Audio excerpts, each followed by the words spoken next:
understanding the physical world. That is really the next frontier, I think, in where AI is going. Teaching machines to really see and feel context like humans. Do you think it's possible? I do. I think it's a fascinating next step. So what Fei-Fei Li is talking about is moving beyond AI that understands just words to AI that understands world, right? She's quoted in this article. Yeah, that's exactly right. She's like one of the godmother of AI, and I think the producer of the show will know that I went slightly starstruck when we saw her at the French summit that we covered on AI Decoded, but I sort of paused and panicked a little bit because she was stood right in front of me. I didn't invite. Were you lost for words, Priya? I cannot believe you were lost for words. I know it's happened like once, just once. But actually, I invited her on the show, so I am formally putting it out there that we'd like her to come on. Now, look, what's really important here is that she says today's systems can describe a scene, but they don't truly grasp it, right? It doesn't know if it in a particular scene, if a glass is going to fall off the edge of the table. It lacks spatial intelligence, the ability to understand, to predict and interact with the physical space. Now, you all know, Christian, a couple of weeks ago, we covered humanoids, didn't we? And that's going to be on the sort of repository on YouTube and online. So Tesla's Optimus, Google's DeepMind's robots, and Figure AI's partnerships, they're all trying to build machines. And if you remember, we talked about how they can reason step by step and use agentic reasoning. We called it agentic because they make decisions, right? So the implications of what she's talking about are enormous, because if you think about those humanoids, household robots, all the way to scientific discovery, if you can actually understand that spatial intelligence, then the implications are huge in terms of what we might be able to do. The only challenge, and this is for balance, is that if AI can act in the physical world, today in this program we've very much been talking about the digital world, then a bug or a hack doesn't just corrupt data, does it? It can move machines, vehicles, and infrastructure in the real world. So I'm very curious as to what Max and Connor think about that. I mean, I think that we'll probably see the AI Stuxnet, I guess, which if you throw your minds back to Stuxnet earlier, many years ago now, it was really the first cyber breach which had physical repercussions in the real world, where it was a targeting of potential nuclear enrichment facilities, and the idea was that if there was a particular facility which shouldn't have been running, then it would have been blown up based off the code that was being run, and only if it was legitimately not being used for the intended purposes. And really that was the first time where people started to see that actually cyber attacks can have real world repercussions. You see that especially when utility providers get targeted, and whether that's your energy or water, whatever it may be, you feel the real world repercussions of that.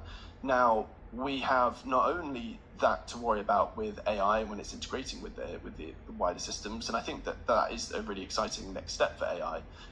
But there's also now this case of, okay, well, what happens when we do have either breaches, or the other thing which kind of touched on earlier is sometimes AI at this stage is sort of behaving in a way which we just don't anticipate. We call it going rogue. This can be, you put it in unexpected or novel operating conditions that it wasn't expected to go into, and suddenly it behaves in a way which we don't anticipate. And I think that journey is going to be a really, really tricky one. And I think as well, the other thing which is really interesting about this, like spatial AI, I guess, if you're going to call it that, as opposed to the more digital, is that it's a data game and a data difference. If you look at generative AI and LLMs, they were trained up on the entire history of the internet. So there was almost no limit to the amount, and actually thousands of years of written text before that from humankind. So the amount of data which they've got to sort of train up on and to fail on and to make improvements on is huge. In the spatial AI world, there's almost none. I mean, you've got there's just not thousands of years worth of data, of spatial data, which you can train up models. So the first people in this space, the first pioneers, are going to be really having to fail fast and to move quickly about how to get something like this technology that works. If I were to return to my role as the eternal optimist here, which I feel to be, I'm playing admirably this week, if you create a simulation, Connor, if you're creating a realistic simulation of the world as it is, and presumably the models would be running real world cause and effect scenarios before they act, could they then, in the world of cybersecurity, build a world and see what an attack would look like in that world and then apply it to the real world? Could or would? Two very different questions. Could? Sure. Give me 35 years and $5 billion and might be doable. You know, if you want a product... We kind of want it now. Yeah, that's the... Yeah, Christian's talking No, about... seriously, would it take... You think it would take as long as that to do it? If you wanted, so my benchmark for what would actually secure software look like is, for example, how military builds software.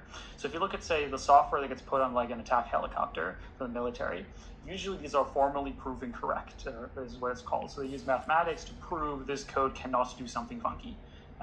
This is a well-established technique.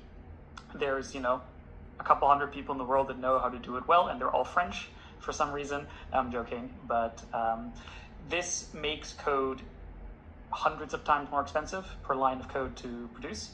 It doesn't work with AI because we haven't figured out the math yet for how to do this with AI.